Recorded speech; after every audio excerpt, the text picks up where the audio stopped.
Hello po mga kababayan, kamusta po kayong lahat? And once again, welcome back to another episode of Simply Talkies Vlog. Pag-usapan natin mga kababayan, ito pong si Senator Bato.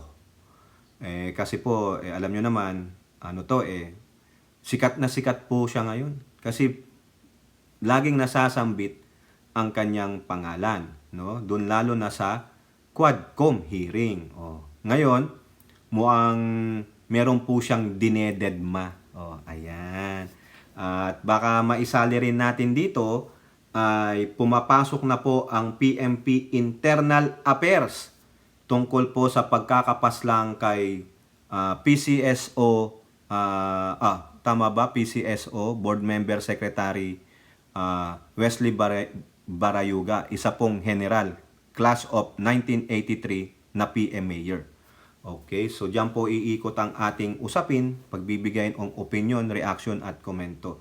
Pero bago po tayo magpatuloy, tayo po ay magbibigay pugay at pasalamat sa lahat ng ating channel members, followers, subscribers, nag-like at nagsishare ng ating mga videos, sa mga nagbi-video replay, nagsishare ng kanilang blessings, sa mga nakakasama natin sa ating video premieres at live streaming. Maraming salamat po sa inyo and special shout out to all OFWs, sa mga men and women in uniform, kala Ilora, kay Tita Aurora, sa buong bayan ng Palawan, Zambales, Norte, sa Islands of Visayas, at diyan po sa Mindanao, except sa Davao City. Pasensya naman kayo dyan, no? Kasi ang bayan nyo takbuhan ng mga catch me if you can. So simula po tayo dito, no? Kasi po, meron pong ulat ang ABS-CBN. Lahat po ng articles natin galing po sa ABS-CBN. Maraming salamat po. Pero yung iba dito is just for the background. So, at least hindi tayo hahaba. Latest up, article, no? October 3rd lang. Sabi po ni Senator Bato, the puncher authentic butas, Bato says ICC may have already contacted him, but he ignored it. Kumbaga, sabi ni Bato, baka kinontak ako, pero inignore ka lang. Baka sabi niya, spam yan scamming, oo. Siguro nung tinatawagan siya, scam or spam likely. Nung nag-email sa kanya, nag-message, baka napunta sa spam mail. O spam folder niya, di ba? Ito po yung sabi dito sa balita, no? Senator Ronald Bato de la Rosa on Thursday said the International Criminal Court or the ICC may have already reached out to his office, but he instructed his staff to ignore nyo lang, the tribunal, as he maintained his position that it had no jurisdiction over him. Wala daw jurisdiction ang ICC sa kanya. Yan ha. Putulin muna natin doon. I-background check natin. Sa balita rin ng ABS-CBN, noong July 18, 2023, sabi dito, deadma lang, Bato, unbothered by ICC's insistence to prove drug war. So, deadma lang. Deadma lang. Ano yung ginawa niya dun? Deadmahin nyo rin. Ignore nyo rin. Ayan ang sabi niya.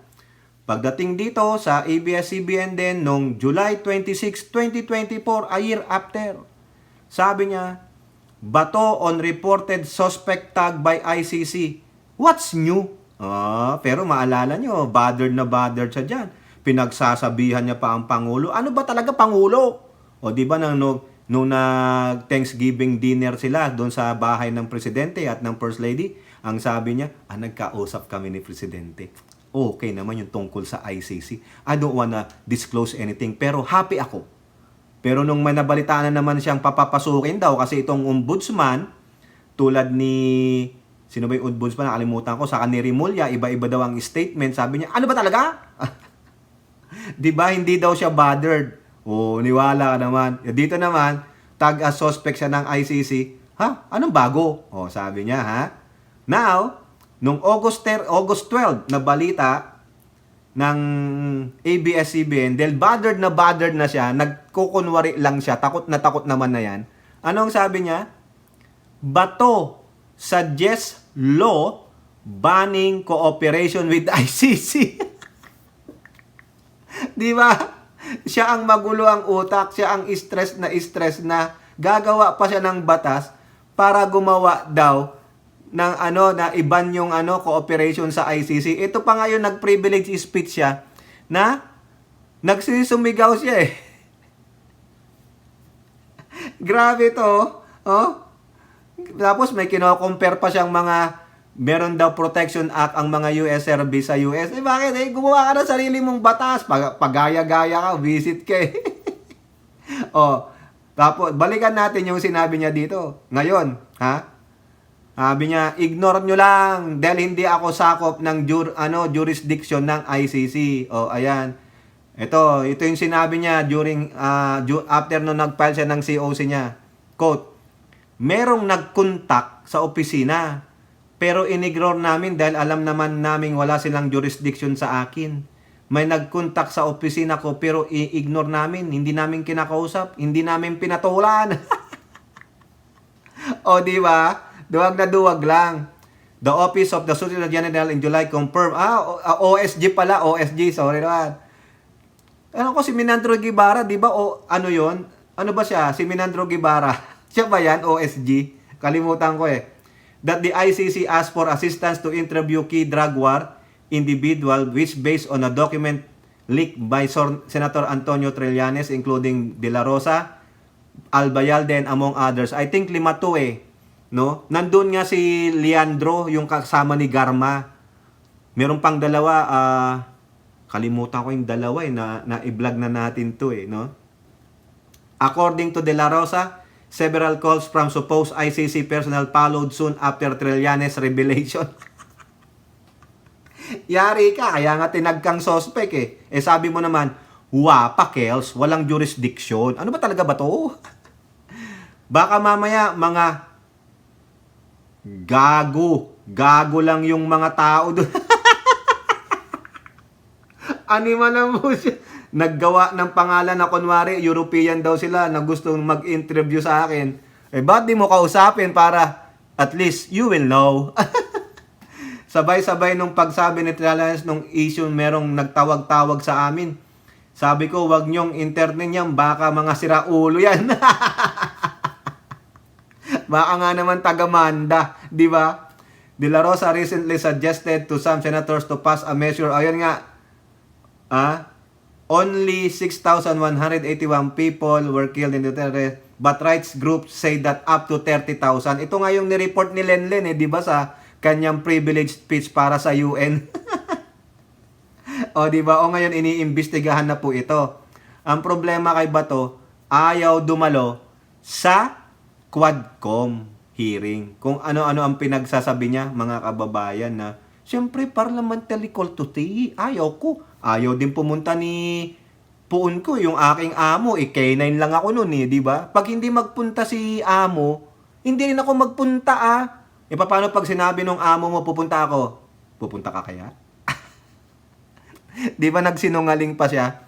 Sinabi niya, in-advise daw siya ni SP Escudero na wag mong pantulan, wag mong pansinin.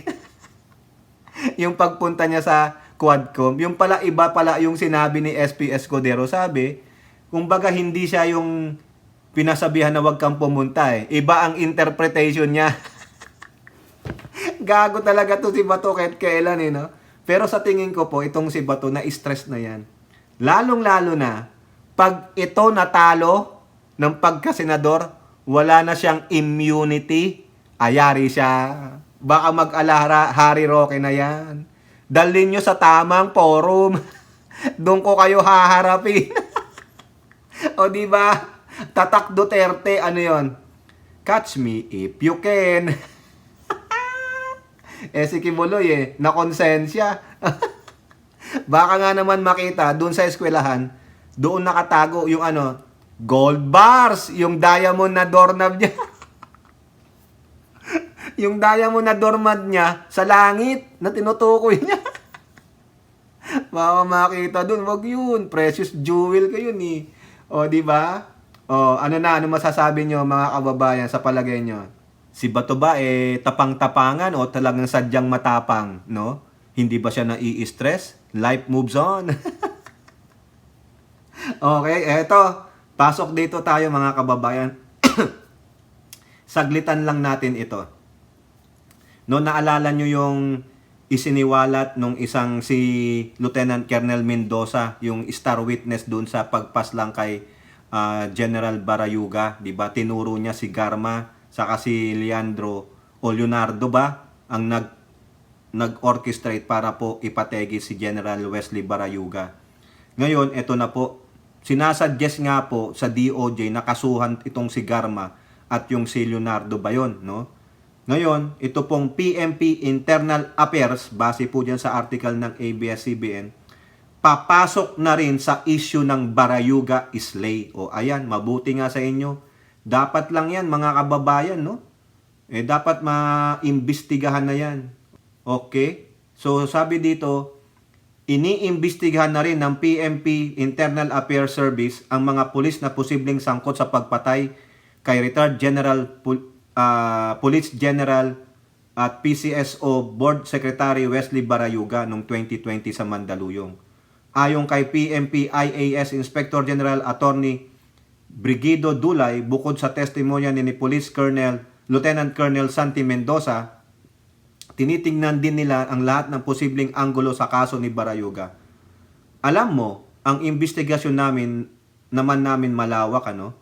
So hindi lang kami magko-concentrate doon sa mismong statement lang ni Mendoza, kundi kung sino yung mga personalidad na kasama dito hanggang humantong dito sa pagpatay kay Barayuga. So yan ang mga titingnan namin, lalo na yung pagsampa doon sa kanila sa drug list. Sa lahat ng anggulo titingnan namin. So hindi po namin masiguro ilang personalidad ang masasama sa investigasyon sapagkat tuloy-tuloy ang investigasyon ng Quadcom at maaring maraming pang lumabas na mga ebidensya, sabi ni Dulay. Giit pa ni Dulay na kahit na matataas na opisyal ng PNP, basta napatunayang sangkot sa kaso ay sasampahan nila ng reklamo.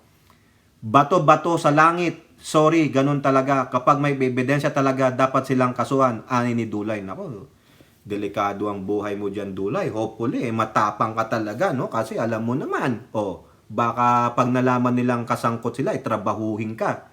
Inamin din ng AIS kung may mga nangyayaring cover-up o pagtatakip sa kaso. Nakikipag-ugnayan na ang AIS sa House Quad Committee. Bukod sa testimonya, kailangan din nila kumalap ng ang IAS ng physical at documentary evidence. Tama naman, no? Hindi na natin basahin pa dito yung mga sinabi nitong si AIS Dulay. Sinabi naman ng opisyal na malaki ang posibilidad na sampahan ng reklamo at masibak sa serbisyo si Mendoza dahil sa pag-amin niya na naging partisipasyon sa pagpatay kay Barayuga. Yari na. Kakasuhan ka pa. Ang problema dito, baka gawin din siyang witness. Di po ba? Pero yari siya. Tanggal siya sa pagkakapulis. Ika nga nila. Hindi ka na magiging polis. Loko kayo no? Biruin nyo. Kapwa nyo pulis, general pa, binastos ninyo, managot kayo. Eto naman po ang sabi dito sa GMA News, latest balita po ito, sabi dito, witnesses in Barayuga Islay secured in 2020. Na-secured na pala itong mga ito. Damistas, yung mga PMA classmate po ni Philippine Charity Swiss Office Board Secretary Wesley Barayuga said they identified and secured the safety of the whistleblower just a few months after his murder. May nasa kamay na pala nila yung mga whistleblower, nasa protective custody na nila, no?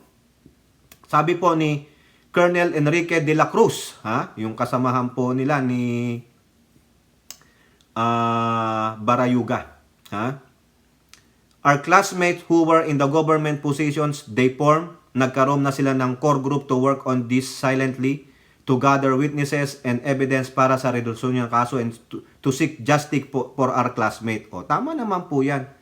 De la Cruz said they have waited for the right time for them to bring out Mendoza and Mariano in consideration for their safety. Ayun naman pala. Ito pala.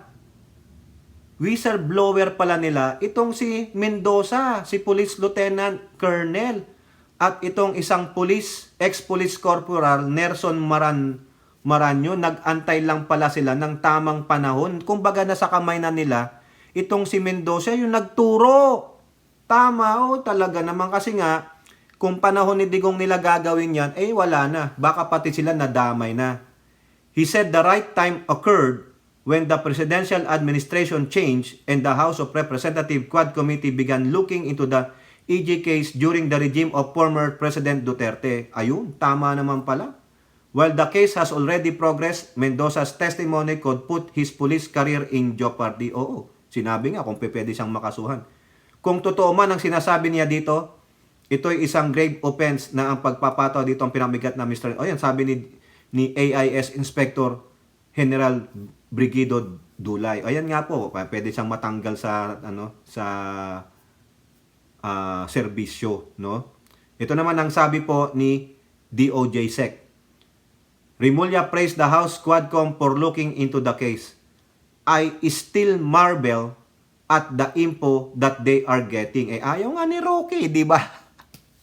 Hindi na daw in aid of legislation, in aid of persecution or prosecution. Hindi daw sila korte. Bahala ka, Roque, magpakita ka muna. Maraming cold cases ngayon Nagkakaroon lang ng liwanag kung merong whistleblower. Gumawa kayo ng komite para sa mga cold cases.